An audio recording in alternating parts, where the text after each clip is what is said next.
Hello students hello students geography with Vikas Pareek YouTube channel पर आपका स्वागत है। हम व्यवसायों से संबंधित बातों पर पिछली वीडियो में अध्ययन कर रहे थे।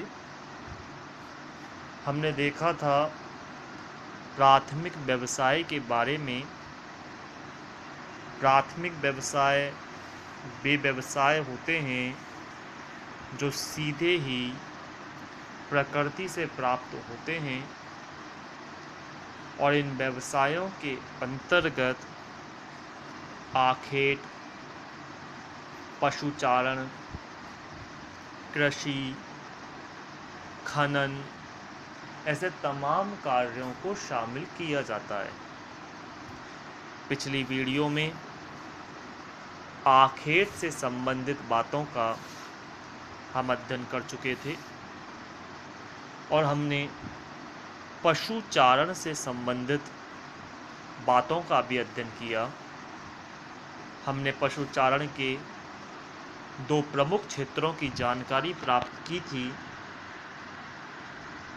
एक तो उष्ण कटिबंधीय घास के मैदान और दूसरा शीतोष्ण कटिबंधीय घास के मैदान। इन घास के मैदानों में विभिन्न प्रकार के घास पाई जाती है जिन्हें अलग अलग देशों में अलग अलग नामों से जाना जाता है और ये घास के मैदान विशाल चरागाह के रूप में इस्तेमाल होते हैं जहां मानव के द्वारा पशुओं को पाला जाता है, चरने के लिए छोड़ दिया जाता है और उनसे प्राप्त वस्तुओं का उपयोग किया जाता है। आज उसी क्रम में हम पशुचारण के प्रकार के बारे में अध्ययन करेंगे। पशुचारण मुख्यतः दो प्रकार का होता है, एक चलवासी पशुचारण और दूसरा वाणिज्य पशुचारण। इस टॉपिक से आगे बढ़ने से पहले ये बता दूं कि ये प्रश्न इस साल बोर्ड एग्ज़ाम में आ चुका है। पुनः आपके पेपर में भी इस साल भी आने की इसकी प्रबल संभावना बनती है। तो इस टॉपिक को बड़े ध्यान से देखेंगे क्योंकि आज हम ज़्यादा विस्तार से किन्हीं चीज़ों को नहीं पढ़ेंगे। हम सिर्फ आज इन्हीं दो टॉपिक्स की चर्चा करेंगे जो 4 नंबर के लिए महत्वपूर्ण सिद्ध हो सकते हैं। तो आइए बात करते हैं सबसे पहले पशुचारण का प्रकार, चलवासी पशुचारण। नाम के अकॉर्डिंग चलवासी अर्थात यहाँ पर जो पशुचारण किया जाता है वो किसी स्थान विशेष पर रहकर नहीं अपितु घुमंतु रूप से किया जाता है। घुमंतु रूप से मतलब होता है घूम घूम कर स्थान परिवर्तित करके। जिस स्थान पर घास प्राप्त होती है वहाँ पशुपालक पहुँचते हैं, घास की समाप्ति पर उस स्थान को छोड़कर किसी नए स्थान पर चले जाते हैं। इसको हम इस तरीके से समझ सकते हैं कि जब मैदानी क्षेत्रों में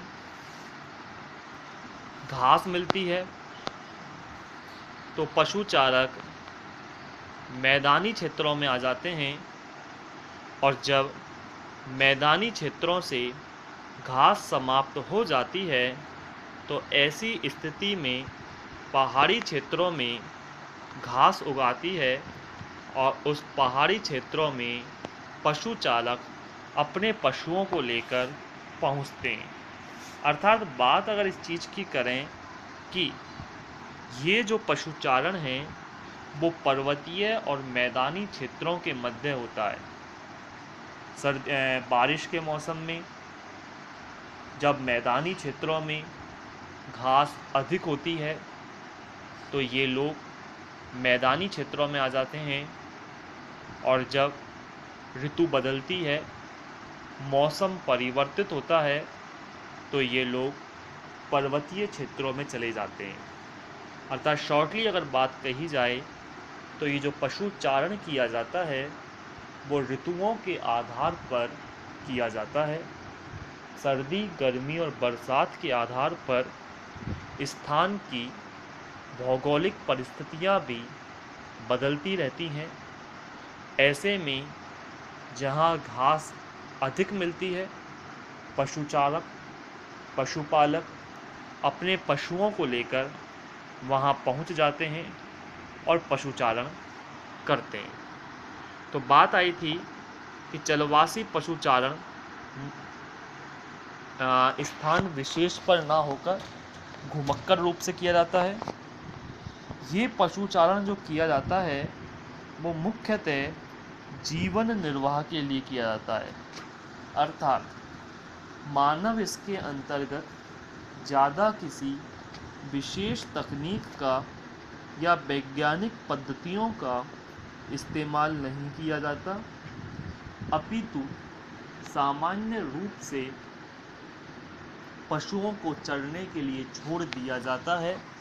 पशु चरते रहते हैं और मानव अपनी आवश्यकताओं के अनुसार उनसे विभिन्न प्रकार की वस्तुएं प्राप्त करते रहते हैं। अर्थात यहाँ जो पशुचारण किया जाता है वो सिर्फ जीवन निर्वाह के लिए किया जाता है।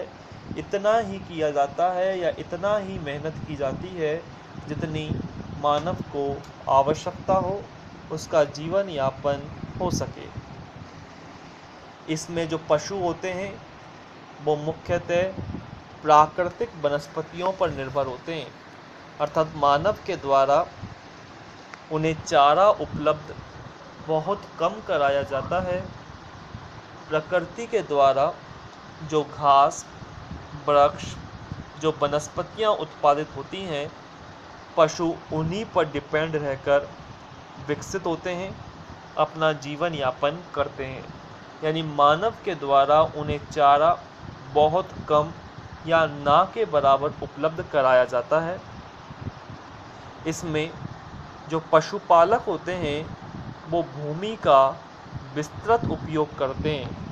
अर्थात बहुत बड़े क्षेत्र में घास उगी होती है और उस विशाल क्षेत्र में जो वनस्पति का क्षेत्र है, उस वनस्पति वाले क्षेत्र में पशु चरते रहते हैं, उन्हें समाप्त करते रहते हैं। यानी छोटे क्षेत्र की बजाय यहाँ जो इस्तेमाल किया जाता है वो विशाल क्षेत्र का इस्तेमाल किया जाता है ताकि पशु भूखा ना रह सके और जितने भी पशु हैं वे समस्त भोजन को प्राप्त कर सकें। चरवाहे यानी पशुओं को चराने वाले कबीलों में रहते हैं, अर्थात समूह में निवास करते हैं। इनका पूरा का पूरा एक समूह होता है, कबीले होते हैं जिसमें भारी मात्रा में पशु होते हैं। ये पशुओं के साथ एक स्थान से दूसरे स्थान पर स्थानांतरित होते रहते हैं। चारे की प्राप्ति के लिए ऋतुओं के अनुसार पशुचारण किया जाता है।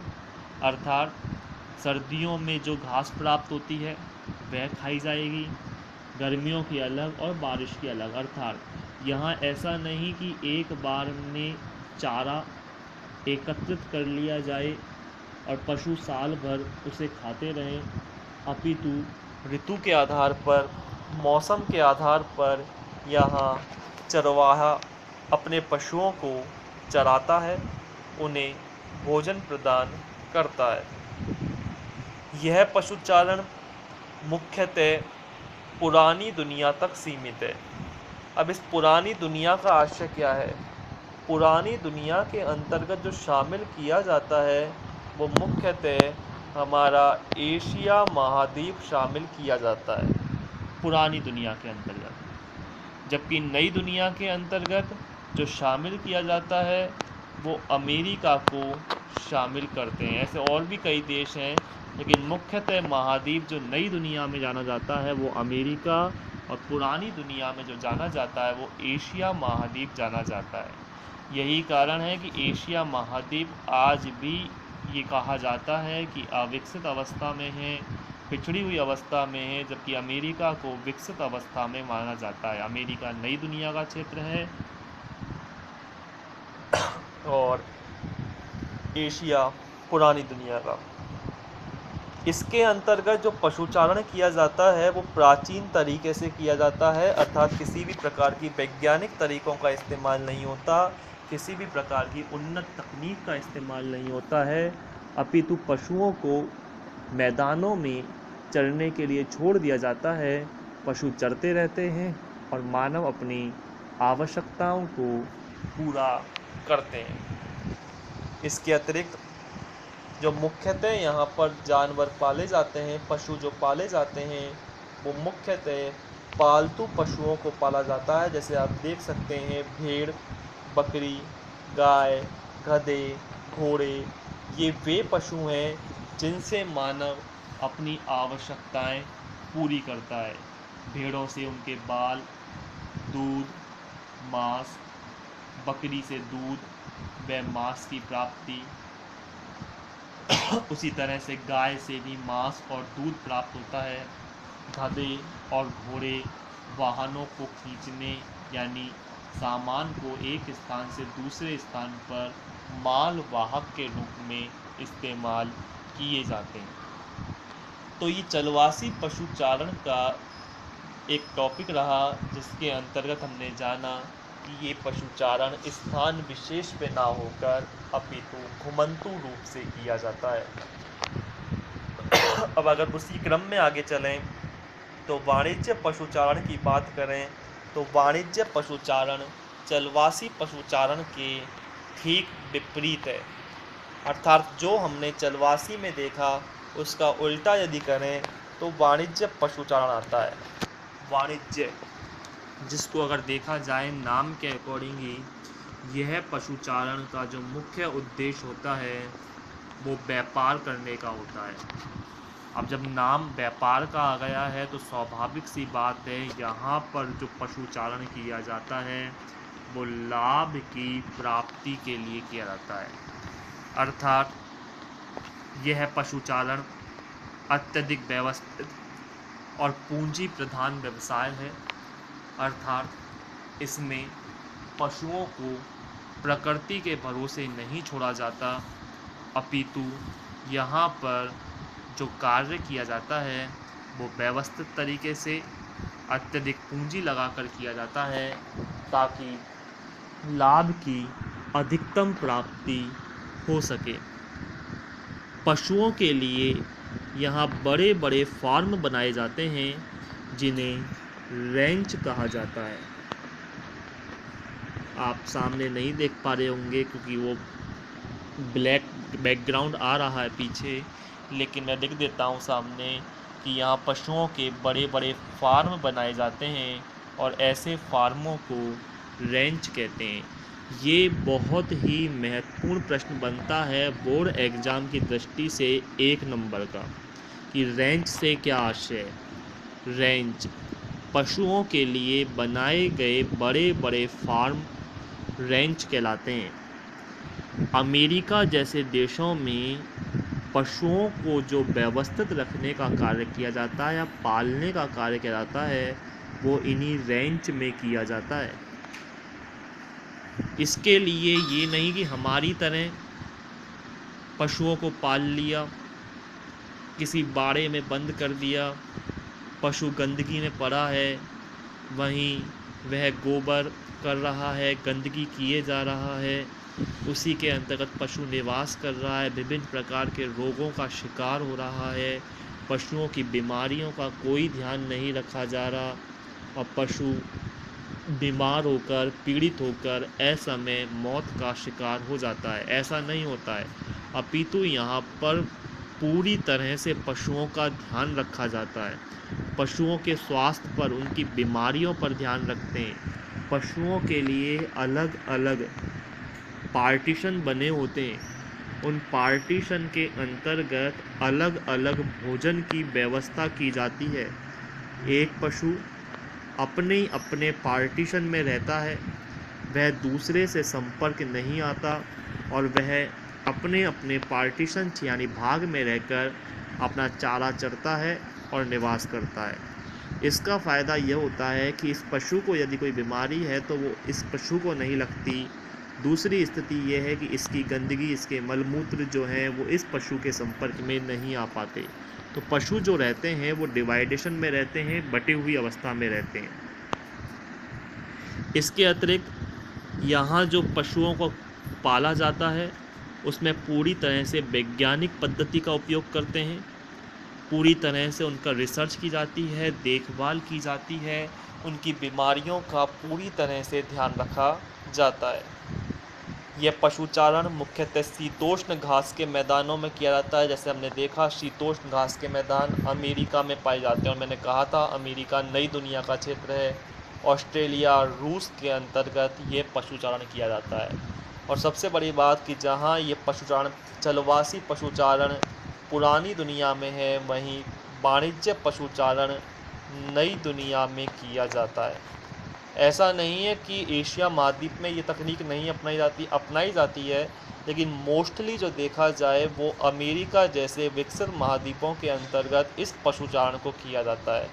जबकि ये पशुचारण चलवासी ये एशियाई महाद्वीपों में होता है। रही बात पालतू पशुओं की, तो जो पशु यहाँ पाले जाते हैं मुख्यतः यही पशुओं को वाणिज्य पशुचारण में भी पाला जाता है। चारे के लिए प्रकृति पर निर्भर नहीं रहा जाता, ऋतुओं पर निर्भर नहीं रहा जाता, अपितु मानव के द्वारा उन्हें उपलब्ध कराया जाता है ताकि पशु अधिकतम खा सकें, पोषण प्राप्त कर सकें और अधिकतम वह उत्पादित उत्पाद को निर्मित कर सकें। तो आज हमने पशुचारण के 2 प्रकारों का अध्ययन किया। ज़्यादा विस्तार से इस टॉपिक पे नहीं जाएंगे, कारण है ये टॉपिक आपके लिए बेहद मोस्ट है। ऐसी स्थिति में इस टॉपिक का आपको विशेष रूप से ध्यान रखना होगा। लगातार भेजी जा रही वीडियो के साथ आपको PDF भी दी जा रही है, तो आपको इतनी सलाह दूंगा कि लगातार इन वीडियो के साथ मिलने वाली PDF का वर्क अपने कार्य होमवर्क के कॉपी में करते रहें, ताकि आने वाले समय में आपको समस्याएं ना हो पाएं। आगामी वीडियो के लिए देखते रहिए आपका अपना YouTube चैनल ज्योग्राफी विद विकास पारेख। तब तक के लिए धन्यवाद।